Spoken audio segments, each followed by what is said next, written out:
La parole est à Geneviève Garrigos. Madame la maire, mes chers collègues, dès le 2 septembre dernier, la maire de Paris a souhaité convier ici même, à l'Hôtel de Ville, une grande conférence afin d'exprimer aux Afghanes et aux Afghans dont les droits à la vie et la vie sont aujourd'hui menacés, toute notre solidarité et notre détermination à agir pour leur protection. Réunissant des élus, des responsables politiques afghans, des maires de grandes villes européennes et des responsables associatifs, toutes et tous ont rappelé, exemple à l'appui, qu'il fallait être bien naïf pour penser que les talibans avaient changé, et bien depuis leur dernier exercice de du pouvoir à la fin des années 90. Et sans surprise, dès le 11 octobre, l'ONU, par la voix d'Antonio Guterres, a été contrainte de constater, avec toute la diplomatie dont elle est capable, que les promesses à l'égard des droits des femmes et des filles n'étaient déjà pas respectées. Force est de constater que nos pires craintes pour les populations civiles se confirment: violations systématiques des droits humains, châtiments brutaux liés à une lecture fondamentaliste de la charia, épuration brutale de toutes celles et de tous ceux soupçonnés de ne pas adhérer à leur idéologie. Les femmes et les filles en sont les premières victimes, interdites d'enseignement secondaire et pour les plus âgés d'enseigner. L'ONU alerte sur les mariages précoces et forcés des enfants. Et je veux ici rendre hommage à toutes ces femmes qui manifestent, résistent, malgré la répression brutale.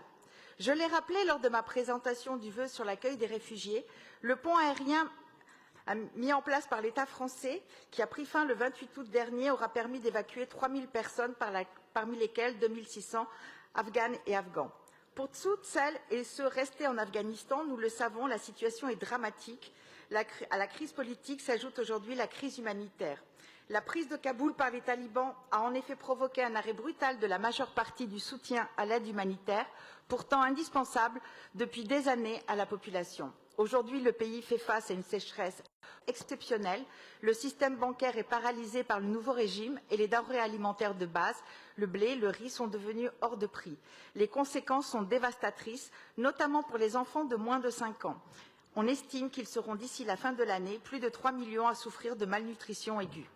Lors du sommet du G20, organisé en urgence cette semaine, les grandes puissances internationales ont reconnu le caractère prioritaire de l'aide humanitaire d'urgence afin d'éviter, en ce début d'hiver, une vaste famine en Afghanistan. L'Union européenne a fait le premier pas en annonçant une aide d'1 milliard d'euros.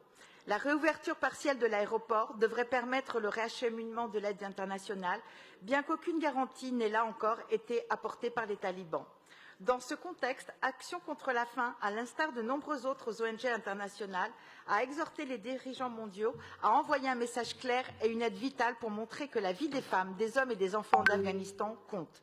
Ces équipes sont présentes en Afghanistan depuis 1979 et portent assistance à la population afghane dans la capitale, à Kaboul, comme dans les villages isolés où aucune autre aide n'est disponible dans les domaines de la santé, de la nutrition et de la sécurité alimentaire.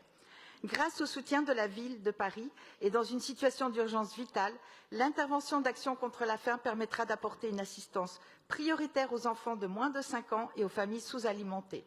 Elle devrait bénéficier à plus de 7000 personnes dans les 6 mois à venir. Lors de la conférence de solidarité avec le peuple afghan, de nombreux témoignages poignants nous ont rappelé la nécessité de continuer le combat pour tenter d'améliorer la situation sur place, régulièrement qualifiée de cauchemar par les intervenantes et les intervenants locaux. Nous devons évidemment poursuivre notre mobilisation afin d'accueillir et accompagner dignement tous ceux qui parviendront à fuir le pays. Nous devons aussi avoir un devoir d'humanité, celui de ne pas abandonner la population afghane, aujourd'hui confrontée à un désastre absolu. Je vous remercie. Merci beaucoup.